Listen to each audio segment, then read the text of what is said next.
Hello team, welcome to another ATP Geopolitics video with myself, Jonathan MS Pearce.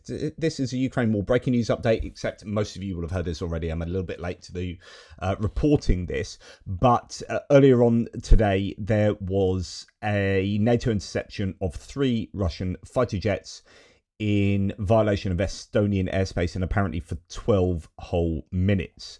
And this has caused a huge uproar. This does happen quite often where Russian planes do get close to or slip into airspaces and get ushered away. But this was a 12-minute incursion, which is more serious. And so there have been calls for Article 4 to be invoked by Estonia, Article 4 of NATO, of the NATO charter, meaning that they request consultations over what should be done about this. So NATO has intercepted 3 Russian MiG-31 fighter jets that violated Estonia's airspace over the Baltic Sea in a 12-minute incursion, calling it proof of Moscow's reckless behaviour. The EU's top diplomat, Kaja Kallas, a former Estonian prime minister, accused Moscow of an, quote, extremely dangerous provocation, and said the latest Russian violation of NATO's eastern borders, quote, further escalates tensions in the region. The president of the European Commission, Ursula von der Leyen, said Europe stands with Estonia and would respond to any provocation with determination. As threats escalate, so will our pressure, she said, calling on the EU's 27 member states to swiftly approve the bloc's 19th package of sanctions against Moscow. We'll talk about that tomorrow. The Russian fighters entered Estonian airspace near Violate Island in the Gulf of Finland. The Estonian military said the jets did not have flight plans, had turned their transponders off, and were not communicating with air traffic control. It said Estonia's foreign minister, Margus Tsahkna, said, quote, Russia has already violated Estonia's airspace 4 times this year, which in itself is unacceptable, but today's incursion is unprecedentedly brazen. Russia's increasingly extensive testing of boundaries and growing aggressiveness must be met with swift increase in political and economic pressure, end quote. So that's a demand for economic and political pressure, no military pressure there. Of course, some people calling on the planes to be shot down. I wouldn't be against this, since it happened in Turkey and it took all of seconds really for the Turkish to shoot down the Russian Su-24M in 2015, and although the Russians kicked off a little bit, it actually didn't lead to any long-standing issues, and that was kind of accepted. 17 seconds that was, rather than 12 minutes. Thailand summoned Russia's charge d'affaires to protest against a violation. EU leaders will discuss their collective response to Russia's violations of European airspace at a meeting in Copenhagen on the 1st of October, said the European Council President Antonio Costa. Of course, that's a long way away. Today's violation of Estonian airspace by 3 Russian military aircraft is another unacceptable provocation, he wrote on X. Estonia's Prime Minister Kristen Michel said on Friday evening that the country had requested NATO open consultations under Article 4 of the Alliance's treaty, which states that members will consult whenever the territory, political independence or security of any is threatened. In a post on X, he confirmed that the 3 Russian MiG-31 fighter jets entered Estonian airspace and were confronted by NATO fighters before they were forced to flee. Such violation is totally unacceptable, Michel said. A NATO spokesperson Alison Hart said that the North Atlantic Council will convene early next week to discuss the incident in more detail. We've had quotes now from Donald Trump as well. So Anton Gerashenko says, following the brazen incursion of Russian military aircraft into EU and NATO airspace, European leaders must issue a statement that any further provocations will result in Russian aircraft being shot down. I think that's probably the sensible thing. Right, don't shoot them down now, but say, if it happens again, here's a red line. You do not get to cross our red lines. We need to be presenting Russia with far more red lines. It always seems to be Russia having these imaginary red lines that we often create ourselves on our heads, and then promptly don't cross the red lines, and Russia's fine with that. They're like, yep, you draw as many red lines as you like to constrain your own behaviour, but we'll do what we like. Well, it's about time we actually present red lines for Russia not to cross. Zelensky said that Russian fighter jets have violated NATO airspace again, this time in Estonia. Destabilisation is expanding to new countries and directions. They are using all the tools, from interfering in political processes, as in Romania and Moldova, to violating airspace in Poland, Romania, Estonia. This is not an accident. This is a systemic Russian campaign against Europe, against NATO, against the West, and it requires a systemic response. Strong action is needed, both jointly and from each individual country. Russia must feel the increasing pain of international pressure, primarily through the economy, and sanctions are the best way to ensure this. At the same time, Russia's losses in the war must also increase, which can be achieved thanks to a strong Ukrainian army. It's worth noting, as a bit of breaking news tonight, Saratov refinery appears to be getting a pummeling by the Ukrainians. So I think there are some successful strikes that have taken place already tonight, although it's not connected to this incident.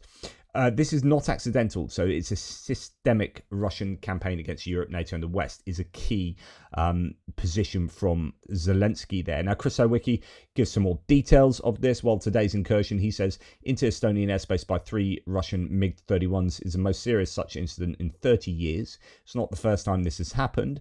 It also highlights a strategic vulnerability for Estonia. It does not have a fully agreed border with Russia. The incident happened this morning near the island of Violate off Estonia's north coast. According to the Estonian Air Defence Forces, the 3 Russian jets spent 12 minutes in Estonian airspace at a depth of less than 10 kilometers flying east to west. So that seems to be where we're talking about. You've got St. Petersburg there. You've got the Gulf of Finland. The shipping trade has to pass from St. Petersburg over here all the way out past these nations. These are where often you hear about cables being damaged and whatnot. So that's where we're talking about. According to Estonia, the aircraft had no flight plans and their transponders were switched off at the time of the violation. They also lacked two-way radio communication with Estonian air traffic control. NATO forces responded to the incursion. Finland, Estonia, and Italy were all involved in a response. Quote, the aircraft were first intercepted by Finnish Air Force fighters, which were then joined by Italian Air Force F-35 fighters to escort the border violators out of Estonian airspace to the Kaliningrad region. Vainlu is a small, uninhabited island in the Gulf of Finland comprised of, and that's what it looks like there, comprised of a ridge of stony glacial moraine, could be the geographical terminology there, in an exceptionally shallow part of the sea. It is also Estonia's northernmost point. A lighthouse and Estonian border guard post are located there, along with a famous boulder.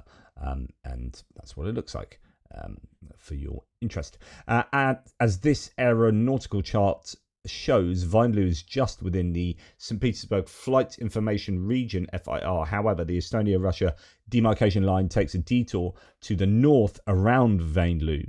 Estonian airspace south of the line from Vainlu to Narva is restricted. And there's a map. Vainlu is there. Yes, while the actual flight track of the intruding aircraft does not seem to have been published so far, it's likely that they cut through the Vainlu angle in transit from Russian to international airspace over the Gulf of Finland, though evidently taking their time to do so. And there's another map for your delectation.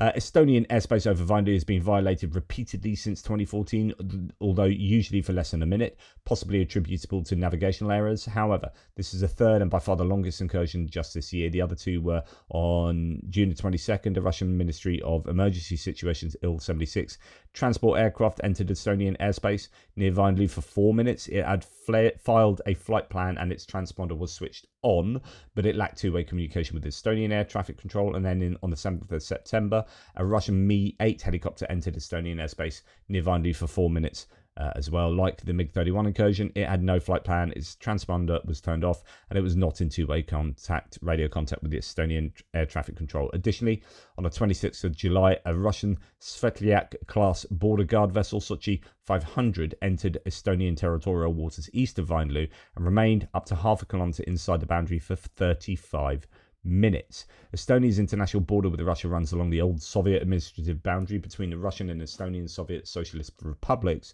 It is unilaterally demarcated by the Russian authorities in 1994 before being agreed by both sides in 1995. Further negotiations resulted in a new border agreement in 2014, but neither side has ratified it. There are still a number of disputes between Estonia and Russia over parcels of land on each side of the border. For this reason, Estonia still refers to the border only as a temporary line of control. Russia likely sees it as a possible means of putting pressure on Estonia. It's said that it will only ratify the 2014 agreement, quote, once bilateral relations are constructively improved. Okay, so Trump says that the Russian fighter jets in Estonia could spell, quote, big trouble. I don't love it, he says. I don't like it when that happens. This could be big trouble, but I'll let you know later. They're going to brief me in about an hour, he told reporters. But typically, I assume he will typically back off and not do anything. Now, the Russians have said that they carried out a scheduled flight from Karelia to Kaliningrad, to the Kaliningrad region. Estonian airspace was not violated. That's what they have said. Of course, they're going to deny it. Now, Estonia has asked for the activation of Article 4, so consultation with other member states of NATO. And just to throw this one in there as well, Russia has continued provocations in NATO airspace, with 2 Russian fighter jets violating the safety zone around a Polish oil rig in the Baltic Sea, which comes after 3 Russian MiG-31s illegally entered Ukrainian airspace on the same day. So 2 incidents, it turns out, in the end. Poland says 2 jets flew low over a Polish offshore oil platform in the Baltic Sea. According to Polish Border Service, their warplanes carried out a low altitude flyover of the platform operated by Petro Baltic in the Baltic Sea. The aircraft violated the platform's designated safety zone. Petro Baltic is a Polish company involved in oil and natural gas exploration and production in the country's exclusive economic zone.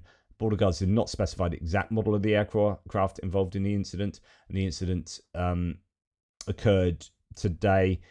Was publicly reported by the Polish Border Service at 6:45 local time in the evening. They stated, quote, 2 Russian fighter jets carried out a low altitude flyover over the Petro-Baltic platform in the Baltic Sea. Safety zone of the platform was violated. Polish armed forces and other services have been notified. Okay, so this is a pattern of continued provocation that... Well, okay. The question is, what are the Russians seeking to achieve by doing this? Because if they keep doing this, I've said before that sometimes the Russians do things that I think are a bit stupid. They do things that would unify support against Russia.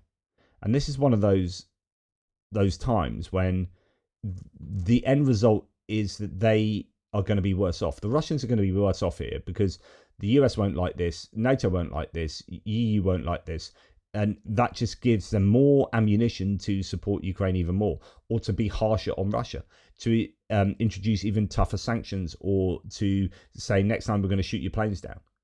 And I just don't know. It's almost as if Russia can't help doing stuff like this. They almost feel compelled to push the envelope. But at some point, the envelope gets snatched off them, screwed up and thrown in a waste paper basket, and you get on with retaliating. So I don't know. What do they gain? It's just they're poking and prodding. They don't gain information here. They don't gain... There's no material gain from this that I can work out. So, either it's a mistake, a genuine mistake, but 12 minutes, I don't know. It seems like a provocation, but you end up provoking. And actually, no kind of Western provocation is going to be too useful for the Russians unless no one does absolutely anything. They just sit back and then it shows that the West is weak. So maybe the Russians are hoping this will just show the West to be collectively weak yet again. I don't know, but I just think on balance it's probably an ill-advised move of the Russians that brings about no tangible benefit to them. I could be wrong. Let me know what you think. Anyway, that has happened. We'll be interested to see what the ramifications of these actions are. Take care. Speak to you soon.